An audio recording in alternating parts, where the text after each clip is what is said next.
les PC portables ça chauffe trop, il n'y a pas de performance, il n'y a pas de batterie, c'est de la merde. Les mini PC gamers, c'est claqué, c'est bridé, c'est nul. Bienvenue dans cette vidéo, on va régler tous ces problèmes. On a fabriqué ici notre propre mini PC gamer en 3D. Le mini PC parfait, bien ventilé, avec des bonnes performances et tout ça pour vraiment pas cher, imprimé en 3D, vous allez voir c'est incroyable.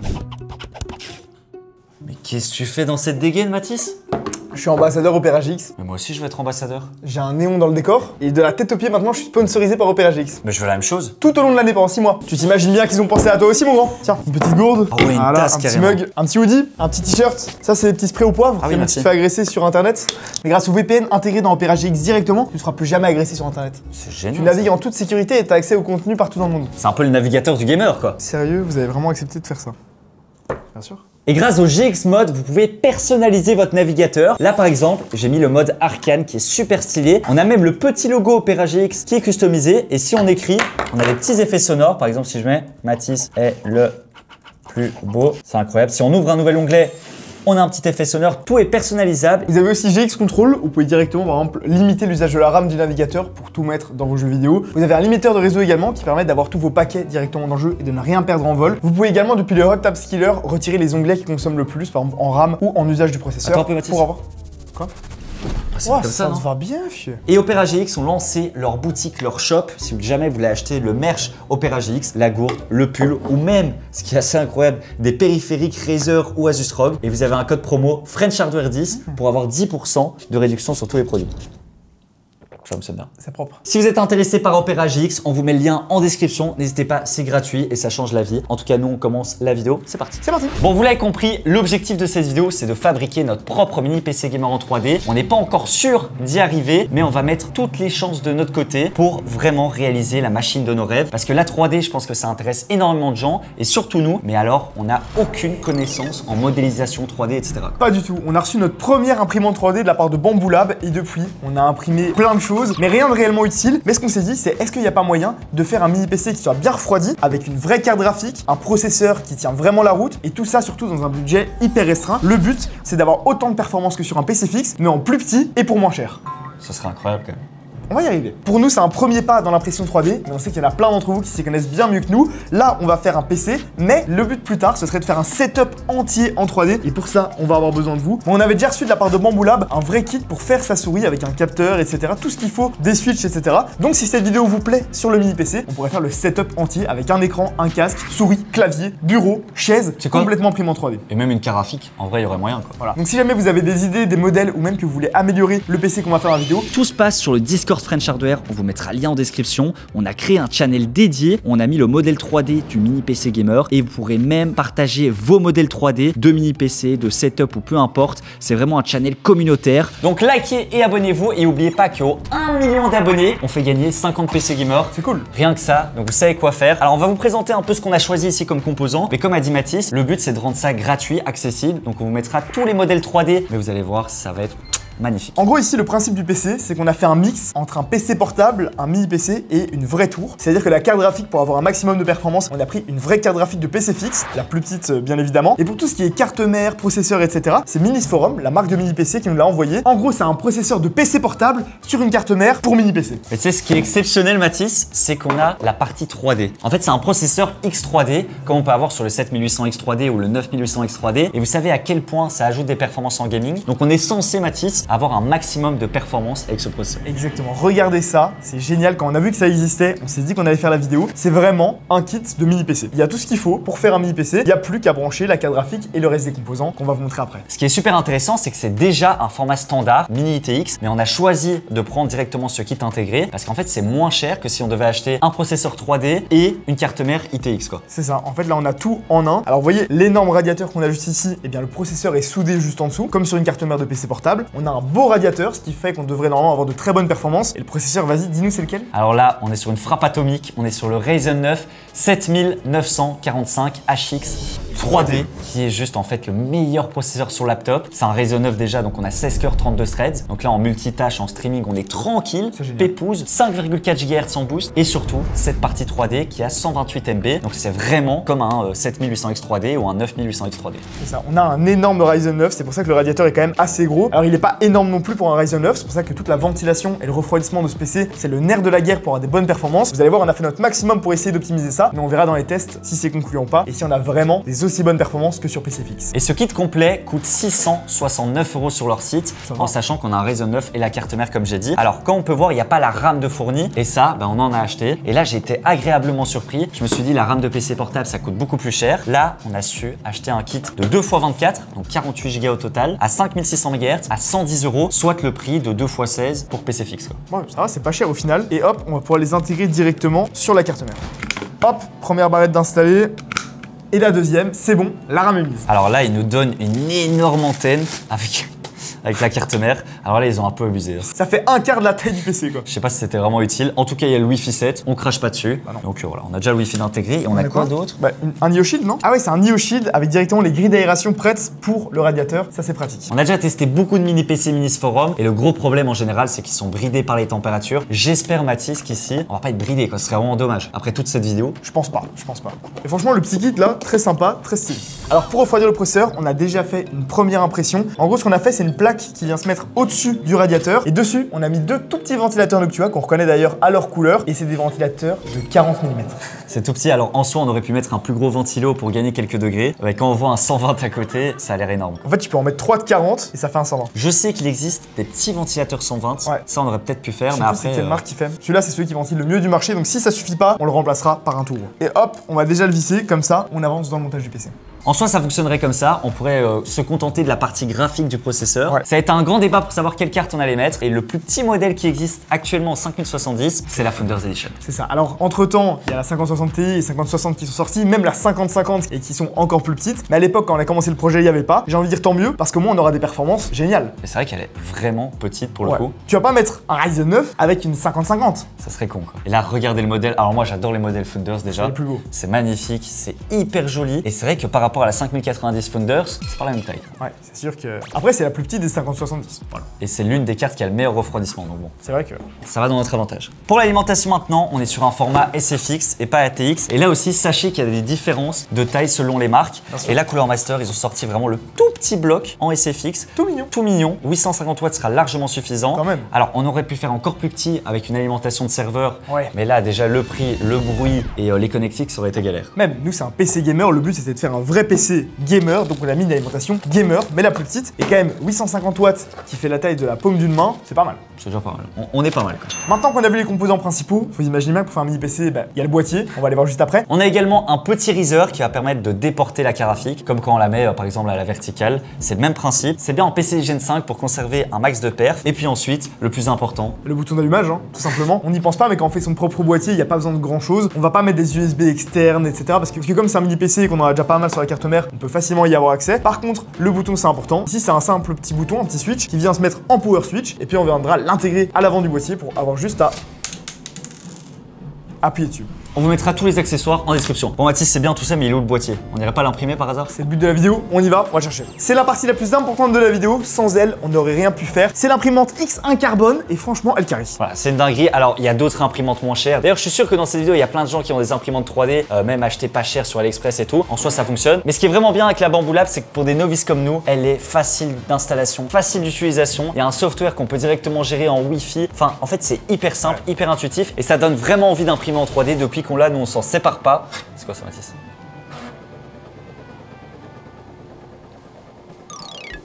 Là, il n'y a rien à dire, c'est quand même quasiment clé en main. Si vous connaissez rien à l'impression 3D et que vous trouvez des modèles sur internet qui vous intéressent, vous les lancez, ça s'imprime tout seul, ça se nettoie quasiment tout seul. Il y a des dépôts en plus qui tombent à l'arrière. Voilà, enfin en gros, c'est juste trop pratique. Et ce qui est cool aussi, c'est qu'on peut mettre tous les filaments qu'on veut, c'est super pratique. On a la petite option AMS où en gros, hop, on a un petit compartiment où on peut mettre différentes bobines. Alors il faut savoir qu'elle accepte énormément de matériaux. On a par exemple du PETG, du PLA, quasi tous les matériaux, on vous les liste ici. Et là, l'objectif, c'est de faire un mini PC en 3D transparent. Alors on a acheté des bobines de PETG translucent en bleu. Moi, je trouve ça super stylé. Allez, on prend toutes les pièces qu'on a imprimées en 3D. On retourne au studio pour faire l'assemblage. Hop, hop.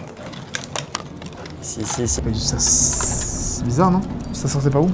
Non, vas-y, force pas trop, force pas trop, force pas trop. Oui, c'est bon, c'est bon. Et mon grand, tu te calmes. Bon, ça s'est clairement pas passé comme prévu. On a imprimé une quantité de pièces énorme parce qu'on n'était pas du tout content du modèle qu'on avait. Ça allait pas. D'ailleurs, c'était lequel?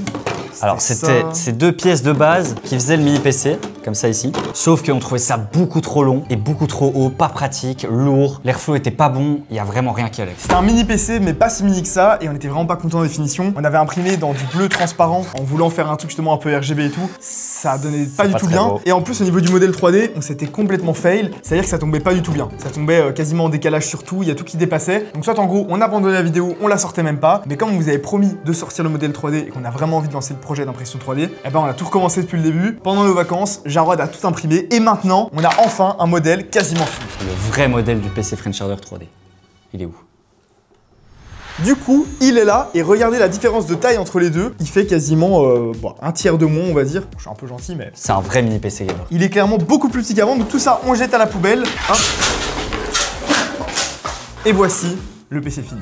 Du coup, on a tout revu et là, notre mini PC en 3D est un peu plus haut, mais moins large, plus fin, plus compact. En fait, on a tout revu et on a mis l'alimentation SFX en dessous de la carte mère et en fait, ça paraît beaucoup plus logique, même pour l'airflow, etc. Et on a laissé quand même un espace un peu plus important pour pouvoir mettre deux ventilateurs 220 mm parce qu'avec un seul ventilo, plus les deux petits ventilos qu'on avait mis, on était à 90 degrés directement, ça allait pas. Les températures étaient pas suffisamment bonnes. Là, on a vraiment un bon airflow, de bons ventilateurs Arctic Slim en avant et on a enfin un vrai ventilateur qui est juste là. Alors clairement, on a tout compacté. Le riser, il est écrasé au maximum. La carte graphique, elle touche quasiment les ventilos. On a vraiment fait au chausse-pied, ouais, c'est ça, au poil de cul, mon ref. Et ce qu'on a fait aussi du coup au niveau de la ventilation, c'est qu'on a pu mettre un vrai ventilateur encore en plus, un slim de plus, qui est juste ici sur le processeur. Et l'airflow est bien meilleur. Même au niveau du design, on l'a fait avec Maxime de chez Flop qui a tout redesigné. Et voilà, on a fait des sortes de nids d'abeilles, vraiment beaucoup plus stylé. Le bouton d'allumage ici est encore mieux incrusté qu'avant. Facile quoi. Et on a les plaques en plus. Par exemple, ça c'est la plaque avant. Hop, mais si on se dit voilà, on veut un autre design, une autre aération ou peu importe, on peut très bien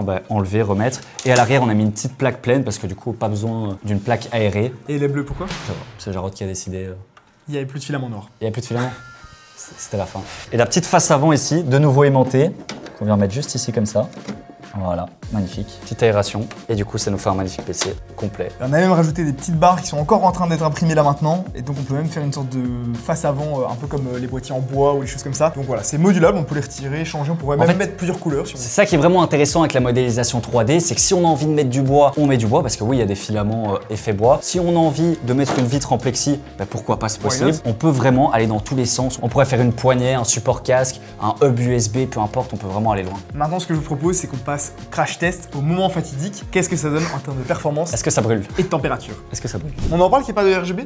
Mais Mathis, on a grandi, c'est fini le RGB. French Hardware, le RGB, tout ça, c'était à l'époque quand on jouait à Fortnite, quand on testait des PC Alienware. Non, la vérité, c'est juste que les ventilateurs Slim n'existent pas en RGB malheureusement. Mais on aurait pu rajouter une petite LED ou quoi, hein. Oui, mais Mathis, de nouveau, on est dans la sobriété. On a juste oublié. Parlons plutôt des performances. Qu'est-ce que ça donne sur Cinebench, ce magnifique processeur? Alors Cinebench c'est génial parce qu'on peut comparer du coup à tous les autres processeurs. Et là on a le multi et le single. Alors le multi-cœur explose absolument tout. 1698 points. C'est beau. C'est juste énorme. Et oui, on est sur un Ryzen 9 qui a 16 cœurs, 32 threads. Et si on compare au 7800X3D qui est son concurrent, eh ben on a 600 de points en plus quoi. On a 600 points en plus grâce au multi-cœur. Alors quand on dit que c'est son concurrent, c'est en termes de performance et de prix, etc. Après c'est sûr que si on le compare à un vrai 9950X 3D, ah oui, là il se prend une mandale. Mais c'est pas le même TDP, ça chauffe plus et surtout ce serait jamais passé dans un autre petit boîtier avec un si petit ventirad. Donc on va dire que pour le format qu'il a, les performances sont excellentes. Si on passe maintenant au single, on est à 112 points avec notre processeur ici du mini PC 3D et le 7800X 3D. En tout cas ici on est à 109 points, donc il n'y a que 3 points d'écart, ce qui est absolument rien du tout. Donc on est quasiment sur le même processeur, sauf qu'on a plus de cœurs. Voilà, donc en gros c'est un 7800X 3D avec plus de cœurs. Est-ce que c'est un 7900X 3D du coup? On pourrait. Ça n'existe pas.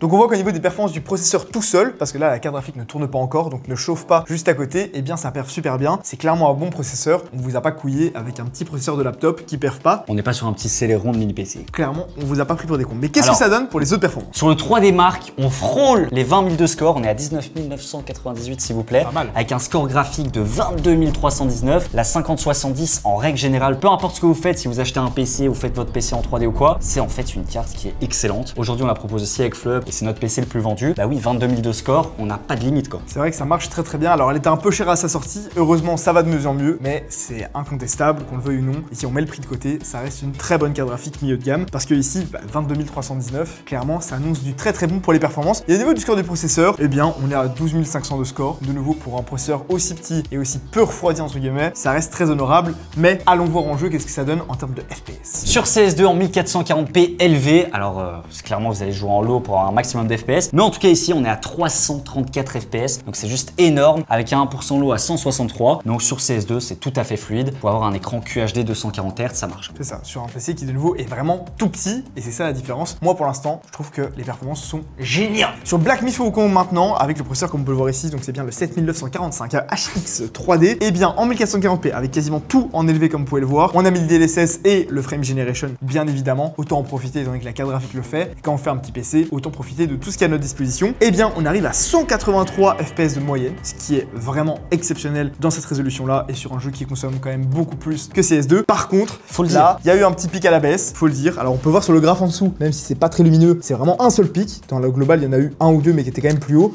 Mais le pic de FPS minimum était quand même à 29, et on l'a vu pendant le test, il y a clairement un moment où ça a presque freeze, quoi. Voilà, c'est un peu le risque qu'on peut avoir sur des mini PC. Après, on a relancé le test, on avait plus de problèmes. Après, on peut le dire, il y a des jeux aussi qui sont très mal optimisés, mais c'est vrai qu'on prend un risque avec des petits formats, quoi. Et on termine sur Cyberpunk. Alors là, voilà, c'est l'un des jeux les plus gourmands, et avec le DLSS 4 et la génération d'images, ça fonctionne quand même super bien. Vous prenez une RTX 5000 aujourd'hui, franchement, avec le DLSS 4, vous êtes tranquille. On a beau critiquer les surcouches technologiques, etc., qu'il y a chez Nvidia, mais ça marche vraiment bien parce que même notre FPS minimum est à 300, donc c'est super stable. Clairement. Et là, aujourd'hui, en 1440p, avoir plus de 300 FPS sur un jeu aussi gourmand, bah franchement, c'est hyper fluide. Exactement. Et surtout, je vous rappelle, c'est pour un mini PC. On va reparler du prix à la fin. Et est-ce qu'il y a moyen de faire plus intéressant dans un format plus standard? Ça, on fait l'analyse juste après. Mais avant de ça, parlons du point le plus chaud, le hotspot, comme on dirait. Et là, c'est clairement le moment où ce mini PC peut montrer ses limites. Est-ce qu'on peut avoir un mini PC en 3D? Bah là, franchement, oui. Parce que certes, on monte en degrés, on est à 89 degrés, on peut se dire c'est beaucoup, mais par contre, notre processeur est à 100 watts. Ça, c'est vraiment le plus important. Et quand on regarde toutes les vidéos qu'on a fait sur la chaîne sur les mini PC, on n'atteignait jamais les 100 watts. On était à 60, 70 watts maximum. Et du coup, notre processeur était vraiment bridé. Là, pour le cas, certes, ça chauffe. C'est pas un water cooling de 360 mm.